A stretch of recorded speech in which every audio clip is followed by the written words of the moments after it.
Bonjour à tous. Aujourd'hui, on va vous faire découvrir un shonen d'Evil Device Departure de Shinsen Tokugawa. Tout commence dans le royaume de Garlonia où une unité de guerriers d'élite appelée les Chevaliers Noirs a été créée afin d'étendre l'influence de ce pays sur ses pays frontaliers. Julius et Michael, deux frères jumeaux, vivent dans le bidonville de Garlonia. Julius, lui, rêve de devenir comme son père, c'est-à-dire un guerrier redoutable et respecté de tout le monde, et que l'on surnommait le lion de la justice. Devenir ce héros lui permettrait aussi de sortir sa famille de la misère. Mais n'ayant pas encore 16 ans, cela lui est interdit pour le moment. Un jour, un recrutement exceptionnel va avoir lieu, sans restriction de classe sociale ou encore d'âge. À la clé de ce recrutement, une place au sein de l'escadron des Chevaliers Noirs. Julius ne va pas trop réfléchir et saisir cette opportunité afin de réaliser son rêve. Mais durant la phase de sélection, il s'aperçoit que les héros qu'il idolâtrait ne sont que des démons que l'on va appeler Devil Devices. Échappant de justesse à ce recrutement, Julius parvient à s'enfuir de justesse, mais malheureusement ou heureusement pour lui, il va garder quelques séquelles de cet entretien. En effet, sa main gauche est possédée par un démon.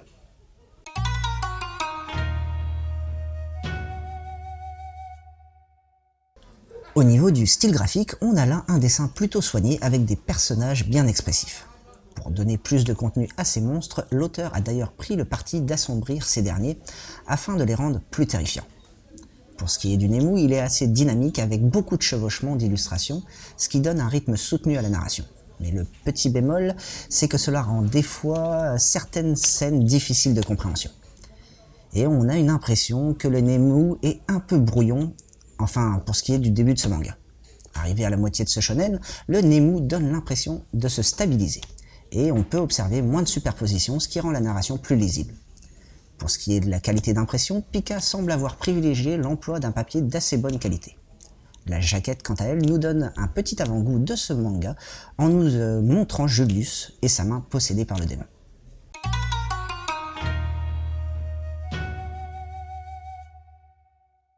Pour réaliser Devil Device Departure, Shinsen Tokugawa s'est fortement inspiré de l'univers de Lovecraft.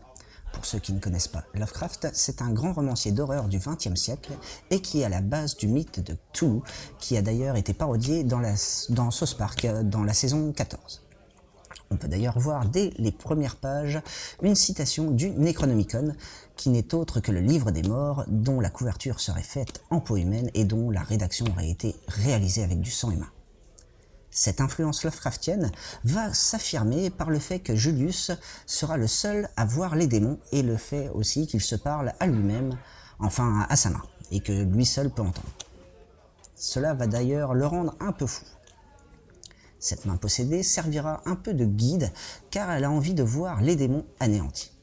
Et elle enseignera donc à Julius comment tuer les démons sans pour autant tuer les êtres vivants qui sont possédés. Pour faire redescendre la tension de ce manga, l'auteur a fait le choix de mettre des plans de fanservice, ce qui me fait dire au passage que la sœur de Julius doit passer la majeure partie de ses journées à se changer. Pour tous ceux qui aiment les séries courtes, celle-ci est déjà terminée au Japon en 3 tomes. Maintenant, pour les conseils. Je vous conseillerais tout d'abord, en premier lieu, non pas un manga, mais un film, enfin, pour être plus précis, une série de films d'horreur, Evil Dead de Sam Raimi, où un groupe de jeunes vacanciers va lire le Necronomicon et ainsi invoquer des démons qui vont au passage posséder la main du personnage principal. Ou alors Les Montagnes Hallucinées de Lovecraft, qui reste une œuvre majeure et incontournable de cet auteur. Et enfin, pour finir, un manga, Twin Star Exorcist de Yoshiaki Sukeno, où un jeune garçon nommé Rokuro doit réaliser des exorcismes afin que les démons n'envahissent pas le monde.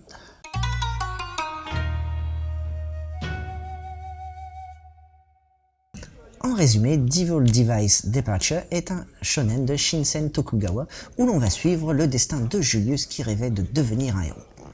Lors d'un recrutement pour l'armée, il va s'apercevoir que celle-ci est composée essentiellement de démons et que lui va voir sa main possédée par un démon.